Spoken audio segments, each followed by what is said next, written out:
jumpa lagi. Melanjutkan kisah Keris Nogososro dan Sapu Inten karya Esa Mintarja. Pada kesempatan kali ini dalam episode Tamatlah Riwayat Umbaran. Selamat menikmati. Salam budaya.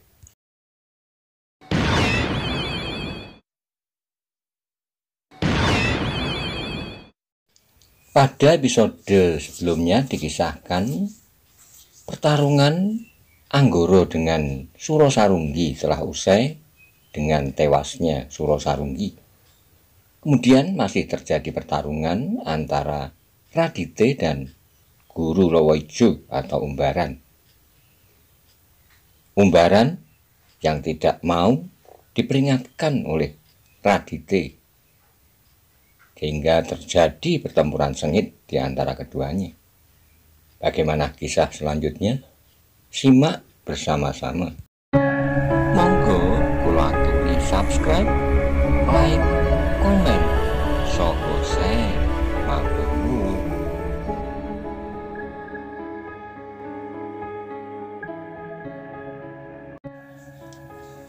Tidak karena mereka berebut Kyai Nogososro dan Kyai Sapu Inten, tidak karena mereka berdua ingin memiliki kesempatan untuk menuju ke singgasaran Demak. Kalau Umbaran bertempur dengan nafsu yang meluap-luap untuk mempertahankan cita-citanya tanpa mengenal surut, maka Radite bertempur dengan harapan untuk mengurangi kesalahan-kesalahan yang pernah dilakukan, menghentikan kejahatan yang akan selalu dilakukan oleh Umbaran. Radite sendiri sama sekali tidak ada nafsu untuk memiliki pusaka-pusaka Kyai Nogososro dan Sapu Inten. Tak ada nafsu untuk menjadi tetua para sakti dan tak ada nafsu untuk menempuh jalan ke singgasana Demak. Sebab ia tahu bahwa itu bukanlah haknya. Setiap orang yang mencoba untuk merebut hak itu tanpa wahyu keraton padanya, tanpa wahyu yang dilimpahkan oleh Yang Maha Esa, maka mereka pasti akan mengalami kegagalan, bahkan kehancuran, apabila mereka tidak segera menyadari kesalahannya. Demikianlah pertempuran yang sengit itu berlangsung tanpa gangguan. Seakan-akan mereka mendapat kesempatan seluas-luasnya untuk menyelesaikan masalah mereka. Dalam gelap malam yang semakin pekat itu, bayangan mereka melontar-lontar, melingkar-lingkar dengan cepatnya. Kini mereka telah tak bersenjata lagi. Mereka hanya percaya pada kekuatan mereka, pada kesaktian mereka. Meskipun demikian, mereka sama sekali tak mempergunakan aji mereka, baik gelap ngampar maupun alas kobar. Sebab mereka sadar bahwa ilmu-ilmu itu hanya akan berbenturan tanpa arti. Mereka kini lebih mementingkan kepada kesempatan-kesempatan yang akan ditemuinya apabila lawannya berbuat kesalahan yang meskipun sekejap. Mendung di langit menjadi semakin tebal dan tebal. Angin dari lembah kini sudah tidak bertiup lagi. Sambaran-sambaran radit di langit yang kadang-kadang menyobek gelap malam menjadi semakin sering, dan guruh pun menggelegar tak henti-hentinya. Sesaat kemudian meledaklah petir di udara yang kemudian disusul dengan hujan yang seperti dicurahkan dari langit.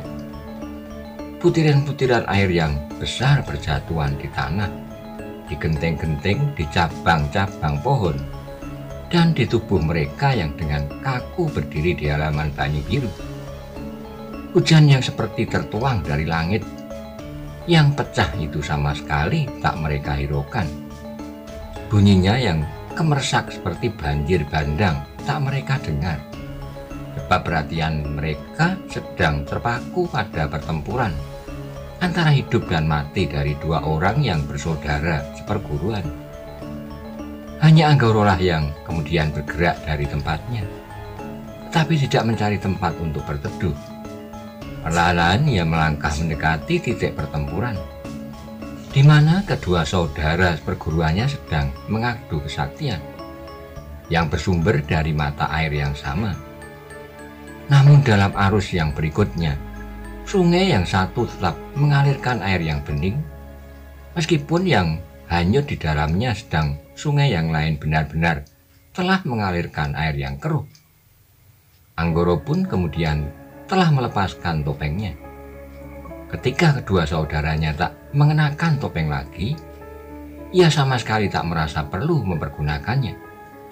Di sela-sela bunyi gemersik daun yang digerakkan oleh air hujan, kadang-kadang terdengarlah jerit yang memekakkan telinga, yang melontar dari mulut Umbaran dengan penuh kemarahan. Dan bersamaan dengan itu gerakannya pun menjadi semakin liar dan ganas. Namun Radite telah bertekad untuk melayaninya habis-habisan, meskipun sekali-kali timbul juga penyesalan di hatinya. Seandainya dirinya pada saat itu tak terlibat dalam nafsu yang telah menjadikannya seolah-olah lupa pada keadaan diri, maka apa yang diperhatikannya adalah Umbaran itu tidak akan terjadi. Tetapi semua sudah terjadi. Yang harus dilakukan adalah menghentikan persoalan yang telah berlarut-larut dan yang menurut Anggoro telah hampir terlambat. Terngiang kembali kata adik seperguruannya, "Kakang, agaknya Kakang telah menunggu anak macan itu menjadi seekor macan yang ganas dan terengginas. Nah, akhirnya pekerjaan Kakang akan menjadi sangat berat." Ternyata kata-kata itu benar. Pekerjaan Radite benar-benar berat.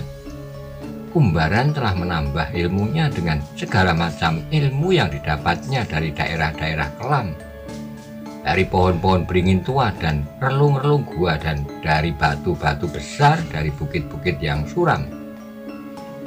Namun Radite pun telah matang pula dengan ilmunya. Selama ia bersembunyi di antara para petani miskin di pudak Pungkuran bersama Anggoro, sempat juga mereka menempa diri mendalami ajaran-ajaran gurunya lahir dan batin. Meskipun mereka menganggap diri mereka telah hilang dari pergaulan para sakti, namun firasat mereka tetap menuntut untuk menjagai kemungkinan-kemungkinan bahwa pada suatu saat mereka masih harus menampakkan diri. Karena itulah maka kali ini pun Radite tidak dapat didesak oleh Umbaran. Bagaimanapun ganasnya Umbaran, namun dengan tangguhnya Radite melawan hantu yang terkenal dari alas mentau itu. Bahkan akhirnya ternyata bahwa Umbaran lambat laun harus merasakan betapa dahsyat ilmu yang dimiliki oleh Radite. Tetapi Umbaran tidak lagi mendapat kesempatan untuk lari.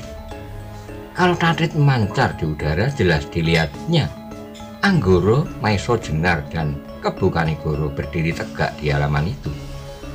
Mereka adalah orang-orang yang mengerikan bagi Umbaran.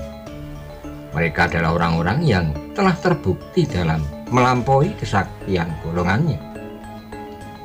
Maiso Jenar yang telah berhasil membunuh Simorudro itu terang tak dapat dikalahkan sejak di Gedong Songo. Kebo Kanigoro telah berhasil membunuh Naga Laut yang menamakan diri Naga Poso. Sedang Anggoro baru saja membinasakan sahabatnya Suro Sarumbi. Kini ia sendiri harus bertempur melawan Radite. Dan ia merasakan betapa tangan lawannya menjadi sekeras baja dan seberat timah. Setiap sentuhan serasa meremukkan tulang sungsumnya. Namun demikian, hati Umbaran telah benar-benar dikuasai oleh iblis. Ia tidak mau melihat kenyataan. Ia tidak mau mendengarkan panggilan terakhir dari saudara perguruannya itu. Pada saat-saat terakhir ternyata bahwa ia semakin terdesak. Di dalam hujan yang semakin lebat, nampaklah ia setapak demi setapak terdesak mundur. Meskipun Umbaran berusaha untuk menguasai keadaan, menyerang dengan dahsyatnya, sedahsyat hujan yang tercurah dari langit. Namun Radite tak ubahnya seperti batu karang yang tegak perkasa.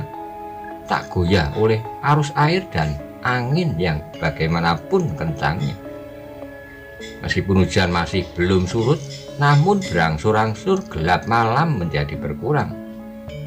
Api di ujung kota telah lama padam. Dari kejauhan, di sela-sela desir hujan, di dedaunan dan di atap-atap rumah, terdengar ayam jantan berkokok bersautan. Lamat-lamat namun meyakinkan bahwa hari menjelang pagi. Saat kemudian terdengarlah suara riuh di luar halaman. Agaknya Laskar Banyu Biru yang telah berhasil mengusir orang-orang dari golongan hitam yang telah membakar rumah dan banjar-banjar desa, kini berdatangan di rumah kepala daerahnya. Mendengar suara riuh itu dan mendengar ayam jantan yang berkokok di kejauhan, Umbaran menjadi bertambah gelisah. Seperti ia datang dari kerajaan setan, maka kedatangan Fajar sangat menggelisahkan. Apalagi suara riuh yang semakin lama semakin dekat. Karena itulah maka akhirnya ia menuntut saat terakhir dari pertempuran itu. Seperti orang gila yang menyerang sejadi-jadinya. Kini ia tidak memperhitungkan kemungkinan-kemungkinan yang lain, kecuali nafsu kemarahan dan keputusasaan. Karena itulah maka Umbaran mencoba untuk mempergunakan ajiannya alas kobar. Ia mengharap apabila ajinya tak dapat mempengaruhi lawannya atau Maiso Jenar, Kebu Kanigoro dan Anggoro, setidaknya ia akan dapat membunuh Mantingan, Wilis dan Widuri. Udara panas kembali menyala di halaman itu. Umbaran sengaja mengisar diri mendekati tempat-tempat mereka berdiri. Mantingan, Wirosobo, Wilis dan Aryo Saloko. Maiso Jenar terkejut merasakan udara yang panas itu. Demikian juga Kebu Kanigoro. Apalagi Mantingan, Wirosobo dan yang lain-lain. Udara yang panas itu terasa membakar tubuh mereka di antara air hujan yang dingin. Namun Anggoro tidak membiarkan hal itu terjadi. Segera ia melipat tangan di dadanya, memusatkan kekuatan batinnya untuk melawan Aji Alas Kobar. Dengan kekuatan batin pula seperti apa yang telah dilakukan. Bagi Maiso Jenar dan Kebu Kanigoro, Alas Kobar itu segera mendapat perlawanan dari dalam tubuh mereka. Kekuatan-kekuatan di luar kekuatan jasmania yang telah disalurkan oleh kekuatan Aji Sosrobirowo yang mengendap di dalam dada mereka, yang getaran demi getaran merayap sepanjang urat-urat mereka ke seluruh permukaan tubuh. Namun mereka belum pernah mempelajari ilmu yang sedemikian, sehingga daya perlawanannya tidak saja mengalir ke segenap tubuh mereka, namun dapat memancar mempengaruhi keadaan sekitarnya. Dalam hal ini agaknya Anggoro dan Radite memiliki kelebihan daripada mereka itu. Mereka dapat memancarkan kekuatan ilmunya, mempengaruhi keadaan di sekitarnya seperti pancaran Aji Alas Kobar itu sendiri. Radite yang pada saat itu sedang bertempur menjadi cemas. Ia tidak akan dapat memusatkan kekuatan batin dalam perlawanan Aji Alas Kobar dengan melipat tangan di dadanya. Ia menjadi cemas kalau Aji Alas Kobar ini akan membakar orang-orang yang berdiri di halaman itu. Karena itu dalam saat yang pendek ia harus dapat melawan Aji Alas Kobar itu dengan cara lain. Ia harus mempengaruhi sumber dari udara panas yang membakar halaman itu. Karena itu ia bertekad untuk melumpuhkan Umbaran pada saat yang pendek.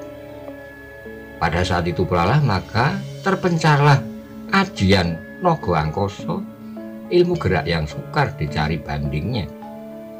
Dengan kecepatan seperti petir yang meloncat di langit, Radite menyerang Umbaran sesaat setelah Umbaran berhasil memancarkan ajinya Alas Kobar.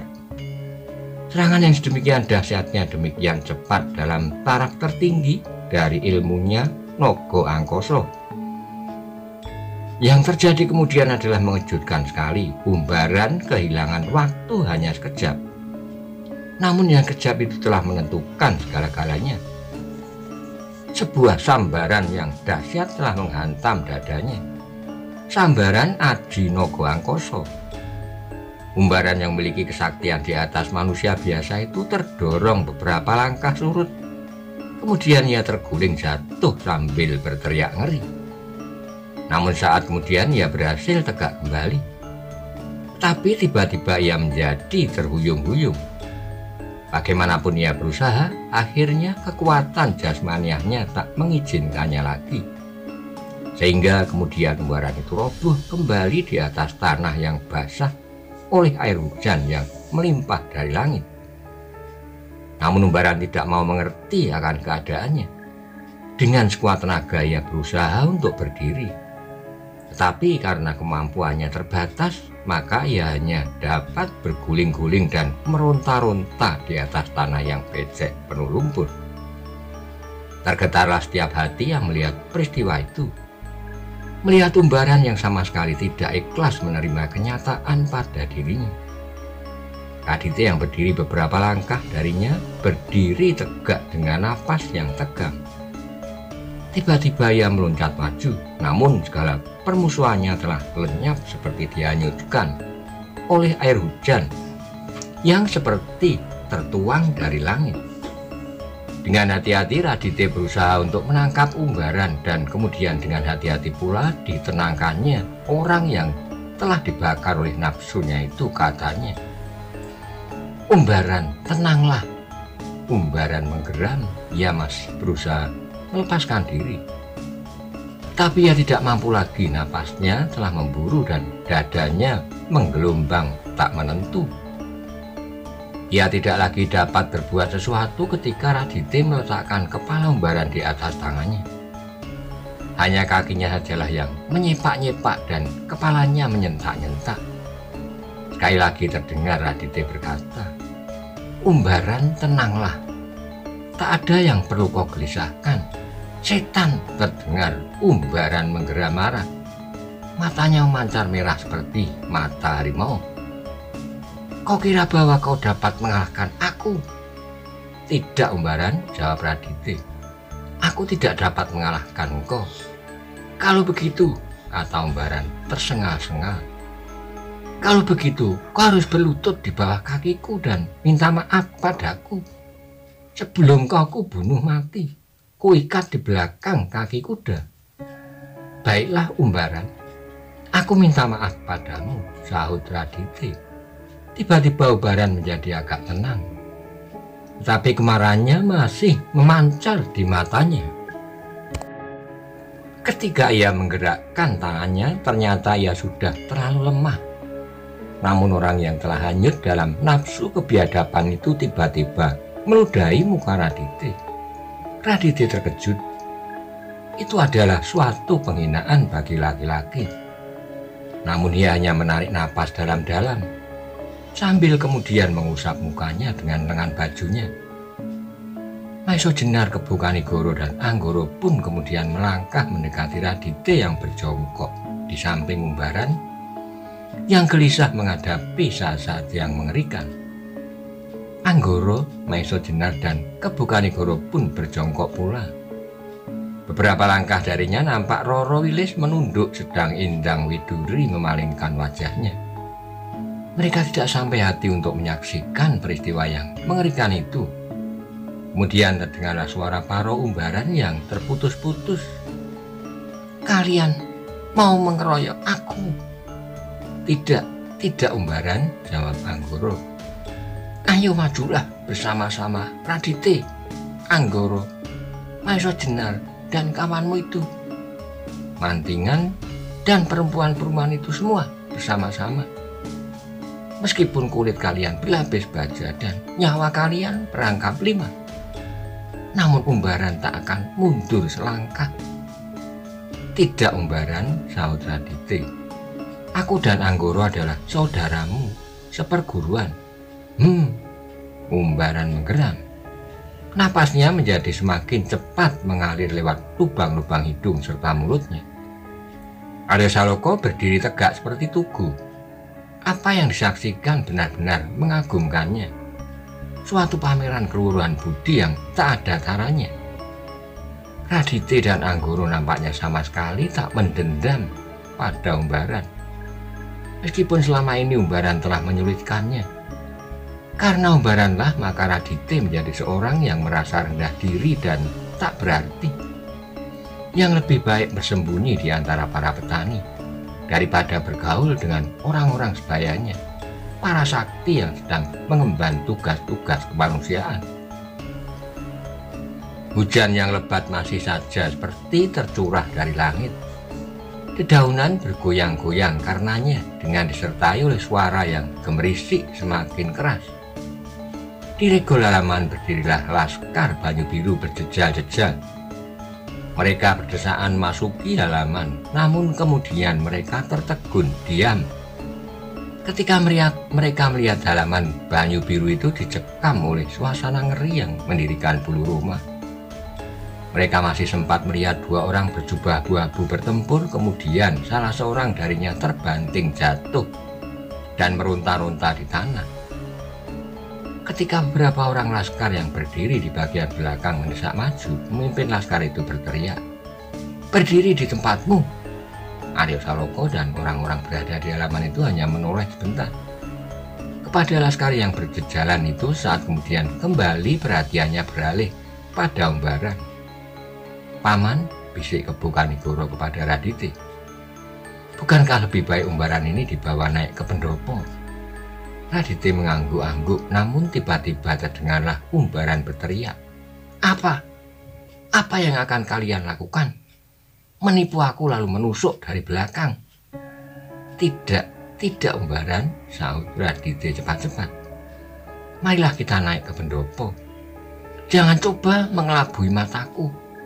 Aku adalah calon pemimpin dari seluruh golongan hitam.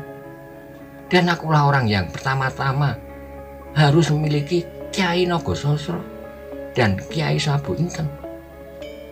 Kemudian akulah orangnya yang mampu menguasai seluruh tanah perdikan Banyu Biru dan Pamingit. Sebab aku memiliki sifat kandel dari keraton." Umbaran itu tiba-tiba berteriak-teriak. Kini benar-benar telah mengigo. Tubuhnya semakin lama menjadi semakin lemah, namun napasnya masih belum dapat diendapkan. Meskipun agaknya ia telah berada di ambang pintu maut. "Umbaran," bisik Radite, "berdoalah supaya maksudmu tercapai." "Hah?" jawab Umbaran. "Kelinci yang bodoh hanya orang yang tak percaya kepada diri sendiri." "Tuhan menentukan segala-galanya," bisik Radite pula. "Kalau kau menyebut namanya yang agung, kau akan mendapatkan apa yang kau kehendaki." Umbaran tidak menjawab.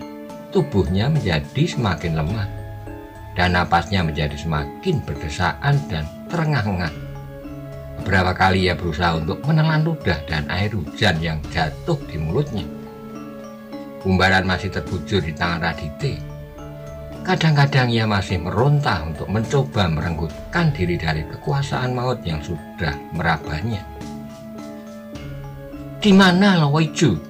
tiba-tiba Umbaran berteriak. "Lowoijo telah meninggalkan engkau," jawab Radite. "Mati," teriak Umbaran. "Suro Sarunggi, orang itu mati pula," jawab Radite seterusnya. "Mati, mati, semua orang telah mati. Gila, tetapi aku tidak akan mati. Aku akan merajai Nusantara." Umbaran masih mengigo. "Berdoalah," bisik Radite. "Apakah kalau aku berdoa aku akan menjadi raja?" tanya Umbaran yang semakin payah. "Lebih dari itu, kau akan mengenal kerajaan surga, kerajaan yang pencipta yang jauh lebih indah dan bahagia daripada kerajaan yang kau impikan itu. Di kerajaan surga kau tak mengenal dendam dan benci, tak mengenal keserakahan dan ketamaan," jawab Radite. "Aku akan menjadi raja di sana?" tanya Umbaran dalam desahan napas yang semakin lambat. Semua orang menjadi raja, merajai dirinya sendiri, menguasai nafsu dan dosa. Pekerjaan yang paling sulit dilakukan di dunia ini, merajai diri sendiri, menguasai nafsu dan dosa. Jauh lebih sulit daripada merajai orang lain. meskipun beribu-ribu bahkan berjuta-juta. Di kerajaan surga kau akan dapat melakukannya, bisik Raditya. Sebutlah nama Tuhan, mohonlah ampunan supaya kau ikut di dalam daerah kerajaannya, desak Raditya. Umbaran mencoba menarik napas lambat-lambat. Ia berkata, aku akan berdoa. Sebutlah nama Tuhan, mohonlah ampun supaya kau ikut di dalam daerah kerajaannya, desak Raditya lagi. Umbaran menjadi semakin letih. Mulutnya nampak bergerak-gerak, namun tak terdengar suaranya. Kini ia menjadi tenang. Ia tidak lagi berusaha melawan maut. Perlawanan yang tak akan berarti. Sebab maut adalah di luar kemampuan manusia untuk mencegahnya apabila ia datang. Raditya menjadi berdebar-debar, demikian juga orang-orang lain yang menyaksikan. Mereka tidak tahu apa yang diucapkan oleh umbaran itu, namun mereka mengharap agar umbaran dapat mengurangi dosa-dosanya. Terdengarlah Raditya berbisik. Mudah-mudahan ia berdoa. Pada saat itulah napas terakhir meluncur dari hidung umbaran. Namun ia tidak meronta-ronta lagi. Kepalanya di tangan Raditya itu kemudian terkulai lemah. Kepala dan wajah tampannya yang selama ini selalu dilapisi dengan topengnya yang kasar dan jelek. Umbaran telah tidak ada lagi. Setelah lebih dari setengah abad ia tenggelam dalam arus nafsunya yang melonjak-lonjak. Kebencian yang berakar di dalam relung-relung hatinya telah memancar dengan ungkapan yang mengerikan. Raditya menundukkan wajahnya. Ia merasa bahwa ia ikut serta membebani umbaran dengan dosa-dosa. Ia merasa bahwa ia telah ikut serta menodai nama pasing-singan yang telah disemarakkan oleh gurunya dan sebagian dari jerih payahnya. Tetapi ia tidak tahu bahwa di dalam dada umbaran tersimpan hati yang hitam, sehitam malam yang paling gelap. Ia tidak tahu.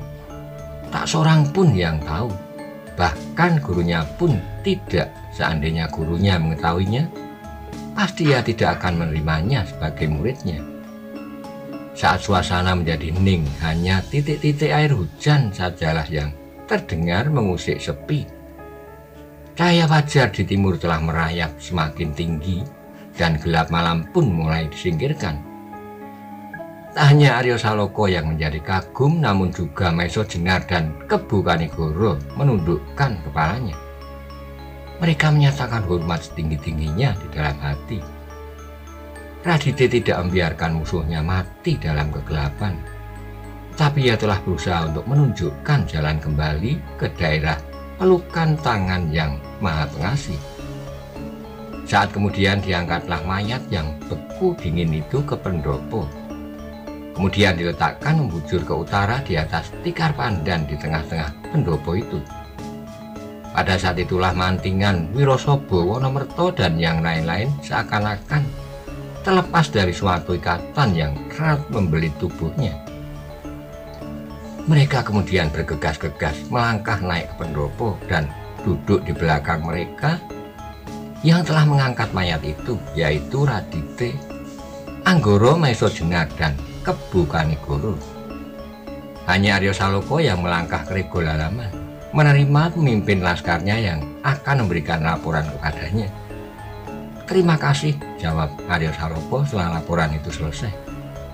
Beristirahatlah kalian, tetapi jangan hilang kewaspadaan.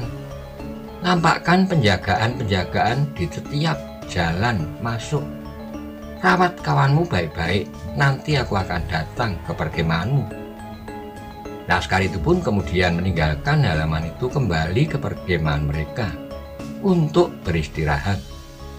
Meskipun demikian, senjata-senjata mereka tidak terlepas dari genggaman, sebab setiap saat keadaan akan dapat berubah-ubah. Ketika laskar Bayu Biru itu telah hilang di balik dinding halaman, Arya Saloka pun kemudian menyusul naik ke pendopo dan duduk di belakang gurunya. Hujan pun semakin lama semakin tipis, sejalan dengan cahaya terang yang memancar di ufuk timur. Banyu biru yang terletak di lereng bukit Tilomoyo itu seakan-akan mulai memancarkan cahaya yang cerah, secerah cahaya matahari pagi. Awan di langit perlahan-lahan hanyut di bawah angin yang bertiup dari pegunungan. Dalam keheningan itu terdengar Aryo berbisik kepada gurunya. "Paman, apakah kita tidak perlu melihat garis pertempuran di Pangrantunan?" Maiso Jenar berpikir sejenak, kemudian ia menjawab, "Menurut pertimbanganku, keadaan kini tidak lagi terlalu berbahaya, Aryo. Kita tidak tergesa-gesa lagi. Meskipun lebih baik kalau hari ini kita pergi. Tetapi menurut perhitunganku, tokoh-tokoh sakti dari golongan hitam itu telah sebagian besar lenyap. Simorudro, Nogoposo, Surosarunggi, dan Umbaran telah tak ada lagi. Yang tinggal adalah Bugel Kaliki dan Joko Soko." Aryo Saloka mengangguk-angguk, demikian juga Kebu Kanigoro.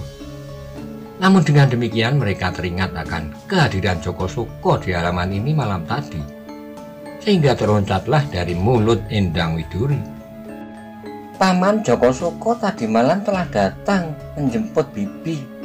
Agaknya gadis itu telah mulai dengan kenakalannya kembali setelah segala sesuatu menjadi lebih tenang dan tidak menegangkan hati. "Ah," desah Roro Wilis, tetapi ia tidak melanjutkan lagi. Sedang Maiso Jenar pun hanya tersenyum saja. Radite dan Anggoro masih dalam keadaan seperti semula. Mereka menekuni mayat Umbaran seperti menekuni mayat saudara sendiri. Terkenanglah di dalam hati mereka masa-masa lampau di perguruan Pasingsingan. Meskipun mereka tidak pernah mengalami suatu masa berguru bersama-sama, namun merasa bahwa mereka bersama-sama telah meneguk air dari sumber yang sama. Namun demikian terasa pula oleh mereka bahwa tak seorang manusia pun yang sempurna. Pasingsingan Sepuh adalah orang yang mumpuni putus segala macam ilmu lahir dan batin. Namun ia adalah manusia biasa, manusia yang kerdil dan kecil, manusia yang kesinungan sifat kilaf dan alpa, manusia yang pengetahuannya sangat terbatas. Karena itu maka Pasingsingan berbuat salah.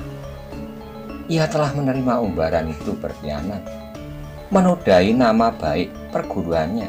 Mau tidak mau, noda itu akan terpercik kepada saudara-saudara seperguruannya, Radite dan Anggoro. Bahkan noda itu akan terpercik ke gurunya pula. Tetapi tangan Radite telah bergerak dalam usahanya menghentikan pengkhianatan itu.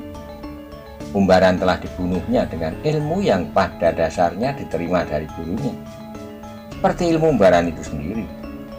Sebab belumlah pasti bahwa orang lain akan mampu membunuhnya. Melihat mereka, Radite dan Anggoro masih tenggelam dalam kemuraman, Widuri menyela. Ia pun kemudian berdiam diri sambil menundukkan wajahnya.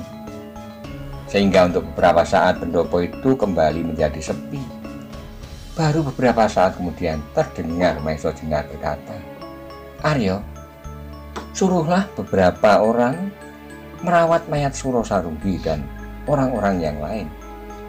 Kuburlah di tempat yang seharusnya, supaya bersihlah tangan kita dari noda-nodanya."